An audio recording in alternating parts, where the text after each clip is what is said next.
بسم الله الرحمن الرحيم. ازيكم يا قطتي؟ عاملين ايه؟ يا رب تكونوا باحسن صحه واحسن حال. هقول لكم بقى انا جبت كل الحاجات دول النهارده ازاي. بصوا بقى، انا كنت عامله جمعيه والجمعيه خدتها النهارده، وهي ب100 جنيه في الشهر، وخدناها 1000 جنيه. الحاجات اللي انا جبتها بقى للشهر دي كله ب750 جنيه. هقول لكم بقى جبت ايه للفطار وللغدا وللعشاء، وجبت كمان الزيت، وجبت التموين بتاعي، وهوريكم بقى الحاجات اللي احنا جبناها بال750 جنيه دول. وان شاء الله باذن الله هيوفروا معايا طبعا كتير كتير كتير. بصوا يا حبايبي، هنبتدي مثلا باول حاجه ايه.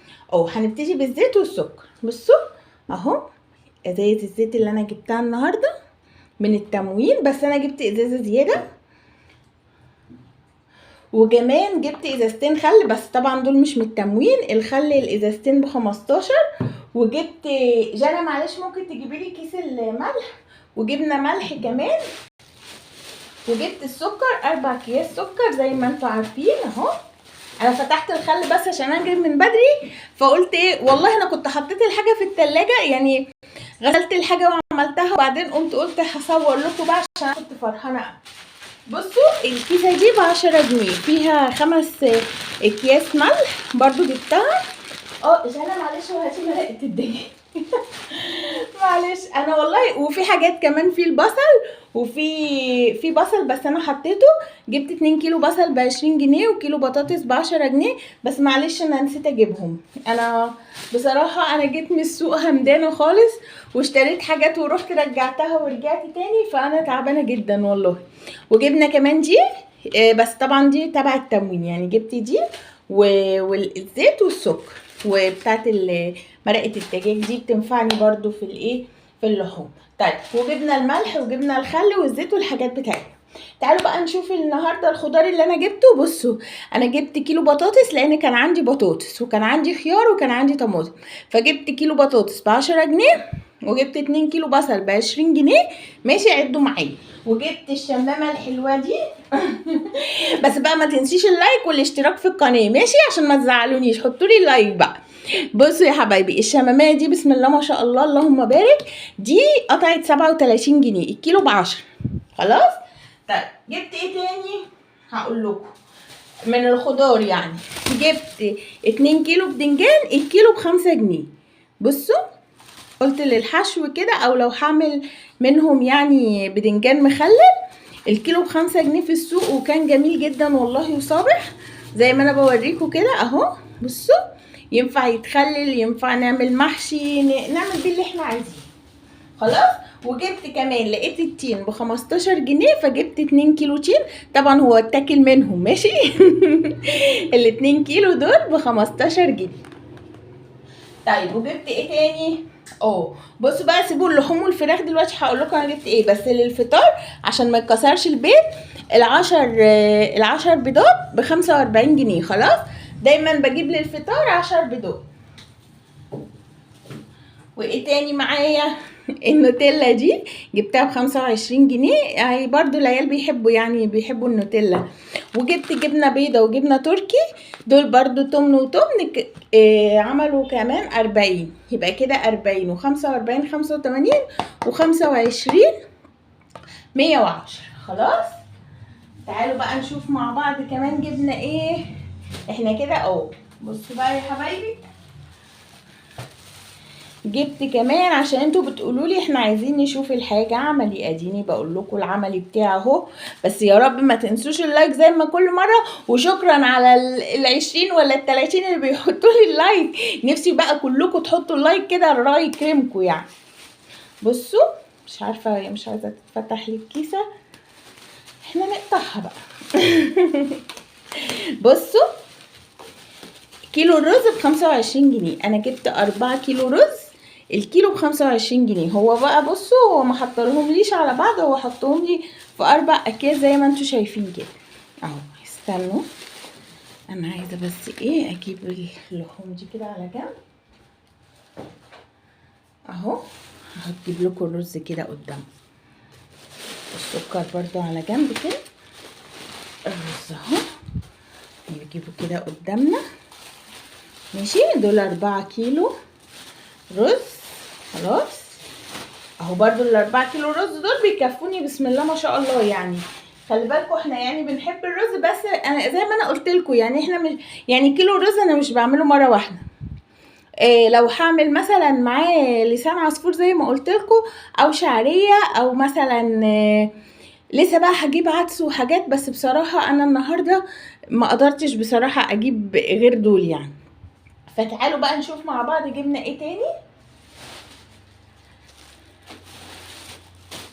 المكرونات جبت ب10 جنيه شعريه، وجبت نص مكرونه من دي، وبصوا جبت نص مكرونه من دي، بس بصراحه انا استهلكت منها حب، وجبت كمان نص اقلام. ماشي، كنت عايزه اعمل شوربه فاخدت منها النهارده. بصراحه كان اليوم ملخبط، وكنت نزلت وطلعت كذا مره، فبصراحه ايه دي كده المكرونات اللي احنا جبناها اهو، انا حطيتها جنب الرز اهو.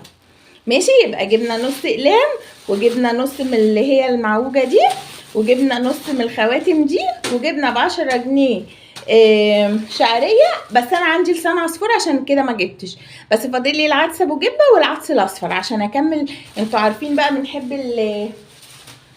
بنحب نعمل مثلا مره كشري اصفر، مره كشري اللي هو المصري، يعني كذا حاجه كده هندخلهم في بعض.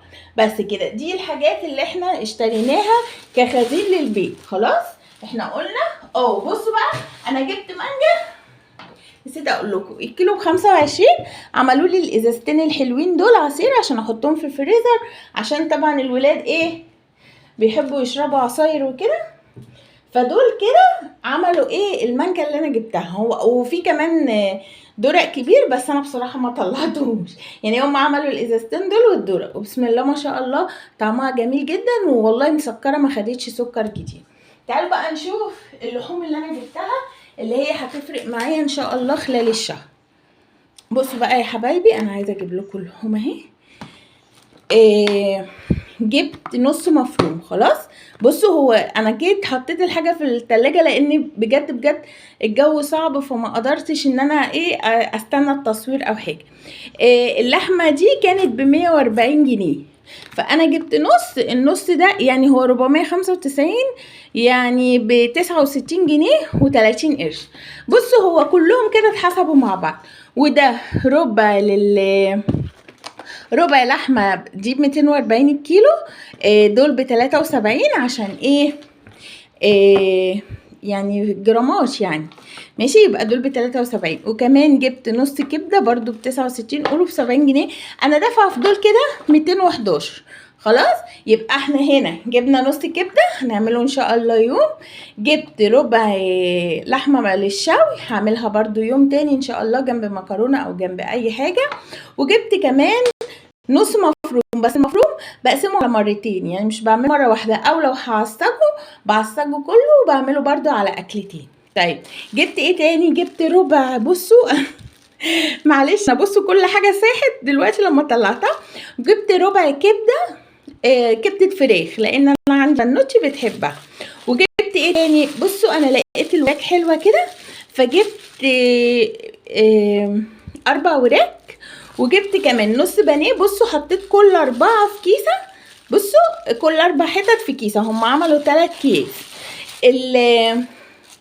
الفراخ انا اشتريتها بصراحه، انا قلت له عايزه نص بانيه وعايزه ربع وعايزه كيلو من اللي هي الوركه دي، وهي مش الورك كامل، هي الحته اللي من فوق للورك، لان هو بيبيع الدبابيس لو انت عايزه بقى تعملي كنتاكي او حاجه. وجبت ربع الكبده دي برضو بتنفع معايا لو انا عايزه اسلقها، لان الولاد بيحبوها مسلوقه، لو يوم يعني هسلقها.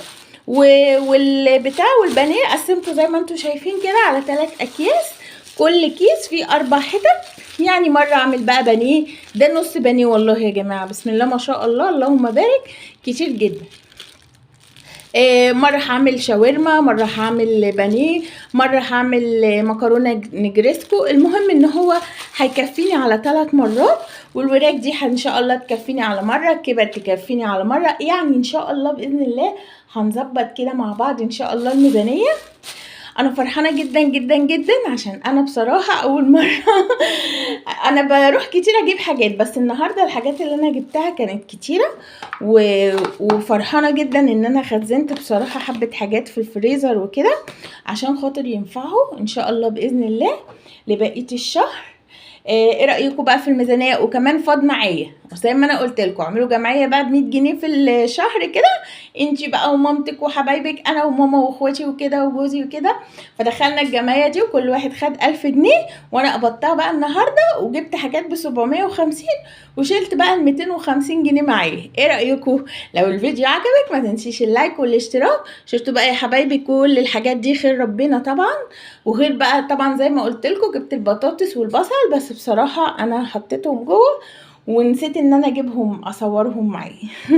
لسه بقى فاضل لي كمان زي ما قلت العدس ابو جبه والعدس الاصفر. يا رب يا رب يا رب الفيديو يكون عجبكم، ويا رب تكون افكاري دايما بتعجبكم. بحبكم واشوفكم فيديو جديد يا قطتي، ومع السلامه، باي باي.